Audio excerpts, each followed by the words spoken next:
За Говьсөнмөр аймгийн залуучуудын хөгжлийн төв нь Монгол улсад залуучуудын хөгжлийг дэмжих тухай хууль батлагдсантай холбоотойгоор 2018 оноос эхлэн үйл ажиллагаагаа явуулж байна.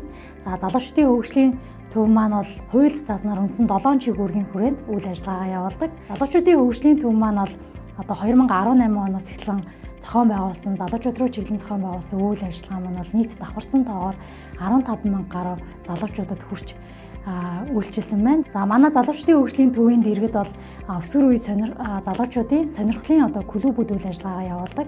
За үүнд бол мэрэгжил сонголтын клуб гэж байна. За мөн өсвөрийн залуу сэтгүүлч клуб гэсэн ийм хоёр клуб бол үйл ажиллагаагаа явуулж байна. За тэгээд энэхүү клубүүдээр дамжуулан бид бас өсвөр үеийн хүүхэд залуучуудад тэднийг хөгжих боломжоор бол хангахад дэмжлэг үзүүлэн ажилдаг. За тодтогод ярих юм бол өсвөр үеийн хүүхэд залуучуудын залуу сэтгүүлч клуб гэж байгаа. За энэ клуб маань бол сэтгүүлч болох сонирхолтой. За мөн өөрийгөө хөгжүүлэх, ярианы зөв баялагтай болгох гэдэг юм уу, өөрийгөө бусдад зөвөр илэрхийлэх ийм хүсэл сонирхолтой хүүхдүүд маань нэгдээд ийм сэтгүүлч клуб гэсэн ийм клубыг байгуулад ажиллаж байгаа. Өсвөрийн сэтгүүлч клубын хүүхдүүд маань маш олон төрлийн контентуудыг бас хийж олон нийтэд хүргэдэг. За жишээлх юм бол Говьсөнмөр аймгийн түүх соёлыг харуулсан түүх өв соёлын талаар контент, за мөн хүүхдийн хөгжилд чиглэсэн танин мэдхийн контент, за мөн өсвөр насны хүүхдүүд рүү чиглэсэн ерөнхий боловсролын сургуулийн 12 дугаар ангид төгсөж байгаа хүүхдүүдэд чиглэсэн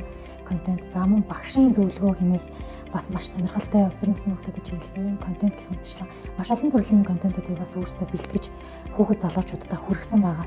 За үүний хажуугаар онцлог контент бол манай гэр бүл хүүхэд залуучуудын хөгжлийн газартай хамтраад хүүхдийн эрхийг хамгаалах, гэр бүлийн хүчирхийллээс урьдчилан сэргийлэх, иргэд олон нийтийг соён гээгээрүүлэх, хууль эрх зүйн мэдлэгийг дээшлүүлэх зорилгоор хуулийн мэдээ хариуцлага ухамсарлын салбарын хууль сурталчлах сарын аяныг бол хамтран зохион байгуулсан. За энэ аяны хүрээнд бол манай гэр бүл хүүхэд залуучуудын газрын мэргэжилтнүүд өөрсдийн ажлын чиглэлийн хувьд баримталдаг хууль тогтоомжуудаа сурталчлан видео хэлбэрээр олон нийтэд хүргэсэн. За хуулийг бол хүмүүс цаасан хэлбэрээр өгөхөд хүн болгон уншиж хүн болгон хүртээмжтэйгээр ойлголт мэдээллийг олж авч чаддаггүй.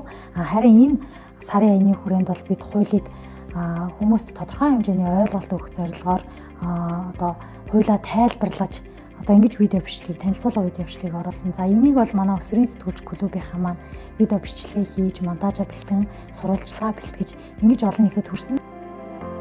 Сайн байцгаана уу? Би гэр бүл хүүхэд залуучуудын хөгжлийн газрын дэргэдэх өсвөрийн сэтгүүлч клубын гишүүн Мөнх Учирлана. Манай клуб нь одоогоор 10-аад гишүүний бүрэлдэхүүнтэйгээр явж байгаа. Миний хувьд 6 дугаар ангиас хойш өсвөрийн сэтгүүлч клубээр хичээлж байгаа. Бид аймгийнхаа иргэд болон өөрсдийн үе тэнгийн найз нөхдөдөө хэрэгтэй мэдээллийг түгээх зорилгодоор нэгдэж ирсэн. Ялангуяа өмнөх ковидын хөл хорионы үеэс эхлээд тасралтгүй олон цуврал контентыг бэлтгэсэн. Манай клубын дотроо гишүүд маань үүргийн бүтэц хуваарлалттай явдаг. За жишээлбэл нэг нь зураг авч, нэг нь сурвалжлага бэлтгэж, хоёр нь монтажн дээрээ ажиллах гэх мэтчлэн гэхдээ үйл ажиллагаа бүр дээрээ үүргээдээ солиод өөр чадвар дээр туршлагажих тийм зохион байгуулалттайгаар явдаг байгаа. Миний бодлоор хамтын ажиллагаагаа сайжруулад нэгнийгээ сайн сонсож хэнийг ч хойшин суулгахгүйгээр бүгдийг жигд оролцуулж нэг нэгэндээ тусалж дэмжиж багийн ажиллагаатай явах нь илүү үр дүнтэй санагцсан. Эдгээр ажлуудыг хийх бүрт бид нар маш их зүйлсийг сурч мэдээж, бизнесээ маш их зүйлийг суралцаж ойлгож авдаг. Тэгээд сэтгүүлч хүний ур чадварууд оюутан болоход амьдрал дээр гарахад хүнд хэрэгтэй чадварууд байдаг гэж би боддог. Тэгээд эдгээр чадваруудад одооноос суралцж байгаадаа маш их талархдаг. Хамгийн гол нь өөртөөгөө адилхан сурч хөгжөөх, хийж бүтээх, хүсэл эрмэлзэлтэй хүүхдүүдтэй нэг баг хамт олон болж гоё хүрээлэл дунд орж явж байгаа нь илүү их талархууштай байдаг. Тэгээ яагаад гэх юм бол илүү урам зоригоор зэнэглэгдэж хүсэл тэмүүлэл маань илүү их хязгааргүй болж өгч идэг. Өсвөрийн сэтгүүлч клубын гишүүн Өслөн байна. Өсвөрийн сэтгүүлч клуб маань өсвөр үе тэнгийнхандаа хэрэгтэй эрэг зүйн мэдээллийг хүргэхээр зорж ажилладаг. Бид өөрсдийн идэх оролцоог матлайлалаараа бусдад нөлөөж үлгэр дуурайл болохыг хичээдэг.